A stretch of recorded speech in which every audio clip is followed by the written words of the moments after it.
သူ့ရဲ့နှွေးထွေးတဲ့အပြုံးနဲ့အတူကျွန်တော်ចောင်းပစ္စည်းသွားဝယ်တော့မယ်ဆိုတာကြားတော့အလိုက်သိတဲ့အကိုကြီးတယောက်လိုလိုက်ခဲ့မယ်လို့တက်ကြွစွာကမ်းလှမ်းခဲ့တယ်။ဝမ်ရှူယန်ကညင်းညင်းသည့်ပုံစံနဲ့မျက်မှောင်ကျုပ်လိုက်တယ်လို့ကျွန်တော်လည်းညင်းဖို့ခေါင်းခါလိုက်စင်ပါပဲဂူယွန်းရှန်ကရင်ဘတ်ကိုတက်ရင်ဒိုးတွေဆေးဆက်ထားကြတာပဲငါကကြန့်ရွံ့ရဲ့ရောက်ဖပဲမဟုတ်လားငါလည်းကူညီပေးပါရစေလို့ပြောလိုက်တယ်။ဝမ်ရှူယန်ကတပ်ပြင်းချကရှော့ပေးလိုက်ပြီးကောင်းပြီလေအားလုံးအတူတူသွားကြတာပေါ့လို့ပြောခဲ့တယ်။သူမသဘောတူလိုက်တာကိုကြည့်ရင်ကျွန်တော်ခေါင်းငုံကခါခါတီးတီးပြုံးလိုက်မိတယ်။ညင်းကျင်တဲ့စကားတွေကိုမျိုးသိပ်ပြီးဘာမှမပြောတော့ဘဲနေလိုက်ပါတယ်။မနက်စာစားပြီးတာနဲ့ကျွန်တော်တို့၃ယောက်ဈေးဝယ်စင်တာစီထွက်လာခဲ့တယ်။စာရေးကိရိယာတချို့အရင်ဝယ်ပြီးနောက်နှွေးထွေးတဲ့အဝတ်စားတွေရှိတဲ့ဘက်စီသွားခဲ့ကြပါတယ်။ကျွန်တော်ဆောင်းရသည့်အဝတ်ထည်အပိုင်းမှာလှည့်ပတ်ကြည့်နေတာကိုမြင်တော့ဂူယွန်းရှန်ကမျက်ခုံးပင်းလိုက်ရင်ကြန့်ရွံမင်းဒီမျိုးမှာရှိတဲ့ချင်းရွေတက္ကသိုလ်ရတာလို့ကြားတယ်။နွေရာသီကအရန်ပူပြီးမင်းကျောင်းတက်ရမှာကလည်းနွေရာသီလေးဘာလို့ဆောင်းရသည့်အင်ကြီးတွေအများကြီးဝယ်နေတာလဲလို့မေးခဲ့ပါတယ်။ကျွန်တော်ကြောင်အံ့သွားခဲ့တယ်။သူပြောတာမမှားပါဘူး။ကျင်းမျိုးရဲ့နွေရာသီကအရန်ပူပေမဲ့ကျွန်တော်တကယ်သွားရမှာကဒီမျိုးမဟုတ်ပဲတစ်နှစ်ပတ်လုံးအေးဆက်နေတဲ့မြောက်ဘက်စွန်းက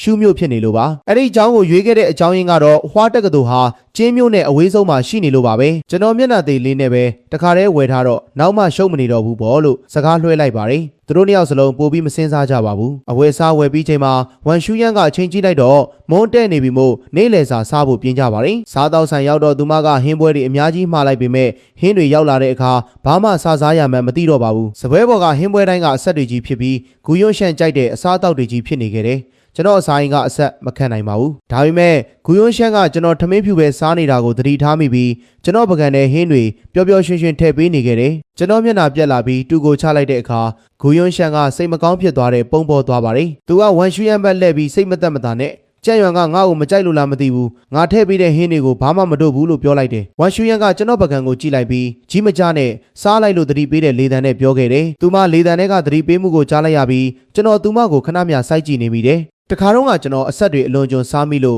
့အဖျားတက်ပြီးပြင်းပြင်းထန်ထန်ဖျားဖူးတာကိုသတိရသွားမိတယ်အဲ့ဒီညကသူမကျွန်တော်ကိုဆေးရုံစီအရေးပေါ်ပို့ပေးခဲ့ပြီးနောက်နေ့မနေ့အဖျားကြမှာပဲအနားယူခဲ့တာပါအဲ့ဒီနောက်ပိုင်းဝမ်ရှူယန်ကအိမ်မှာအဆက်ဟင်းတွေကိုလုံးဝတားမြစ်ခဲ့ပေမဲ့အခုတော့ဂူယွန်းရှမ်းပျော်ဖို့အတွက်အဆက်တွေကြီးမှာပေးထားပြီးကျွန်တော်ကိုလည်းအတင်းစားခိုင်းနေခဲ့ပြီနောက်ဆုံးတော့ကျွန်တော်ဘာမှမပြောဘဲအစားအသောက်ကိုငိမ့်ငိမ့်လေးပါဇက်ထဲထည့်လိုက်တယ်ငရုတ်စီလဲချောင်းနဲ့ရောက်သွားတာနဲ့မရက်မနာချောင်းဆိုးပါတော့တယ်ဒါပေမဲ့ဝမ်ရှူယန်ကတော့သတိတောင်မထားမိပါဘူးသူမရဲ့အာယုံတစ်ခုလုံးကဂူယွန်းရှန်စီမှာပဲရောက်နေပြီးသူတို့နှစ်ယောက်ကရင်းရင်းနှီးနှီးရှိနေကြတာပါနေ့လည်စာစားပြီးနောက်ဂူယွန်းရှန်ကလမ်းလျှောက်ဖို့အကြံပြီးတော့ဝမ်ရှူယန်ကသဘောတူခဲ့တယ်ဒါပေမဲ့အစာအိမ်ကမီးစိမ့်စိမ့်လောင်နေတယ်လို့ခံစားနေရတာကြောင့်ကျွန်တော်ညင်းလိုက်ပြီးသွားကြပါကျွန်တော်ဒီမှာပဲထိုင်ကြံခဲ့တော့မယ်လို့ပြောလိုက်တယ်ဂူယွန်းရှန်က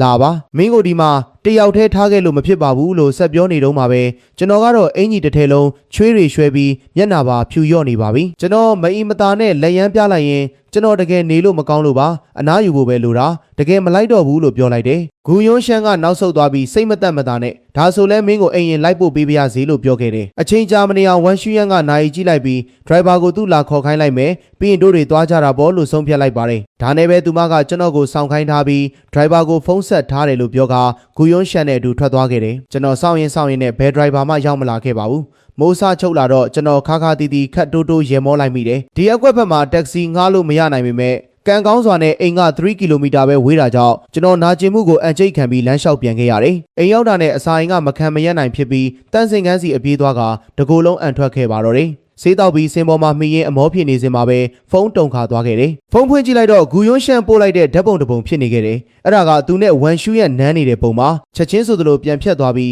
းနောက်ထပ်စာတစ်စောင်ရောက်လာပြန်ပါတယ်ကျွန်တော်အဲ့ဒီစာကိုစိုက်ကြည့်ရင်ရီမောလိုက်မိတယ်။ယခင်ကကျွန်တော်ဆိုရင်တော့စိတ်ချောက်ချရမှာဖြစ်ပေမဲ့အခုတော့မမတို့နှစ်ယောက်ပျော်ရွှင်စရာနေ့ရက်တွေပိုင်ဆိုင်နိုင်ပါစေလို့ပဲပြန်ပို့လိုက်တယ်။နောက်ရက်တွေမှာဝမ်ရှူရဲ့အိမ်ပြန်မလာခဲ့ပါဘူး။အဲ့ဒီနေ့တွေတိုင်းမှာလည်းဂူယွန်းရှန်ကကျွန်တော်စီဇာတွေဇက်တိုက်ပို့နေခဲ့ပေမဲ့ကျွန်တော်ဘယ်တော့မှပြန်မဖြေခဲ့ပါဘူး။ဒီဇလန်လေးကိုကြိုက်နေတတ်တယ်ဆိုရင် like and share follow လုပ်ခဲ့ပေးပါခင်ဗျာ။နောက်ဗီဒီယိုတွေမှာပြန်တွေ့ပါမယ်။